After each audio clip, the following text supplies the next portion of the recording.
अस्सलाम वालेकुम नाज़रीन, यकीनन आपके इल्म में है कि आज जुडिशल मजिस्ट्रेट मलक मोहम्मद इमरान साहब ने सनम जावेद की फौरी रिहाई का हुक्म दिया और सनम जावेद को रिहा भी कर दिया गया। और अदालत के बाहर उस वक्त कोई पुलिस मौजूद नहीं थी।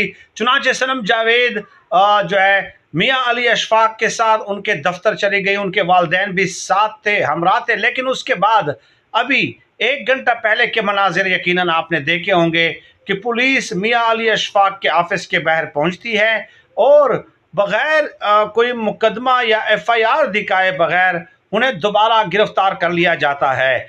मियाँ अली अशफाक ने FIR भी तलब की, लेकिन मियाँ अली अशफाक ने कहा कि हम कानून की पासदारी करने वाले लोग हैं, इसलिए इनकी गिरफ्तारी दे रहे हैं। और ये भी याद रहे कि सनम जावेद को मशवरा दिया गया कि आप KP चले जाएं, खैबर पख्तूनख्वा चले जाएं, वहाँ पे आपको गिरफ्तार नहीं किया जा सकता। लेकिन उन्होंने कहा कि ये कोई बात ना हुई कि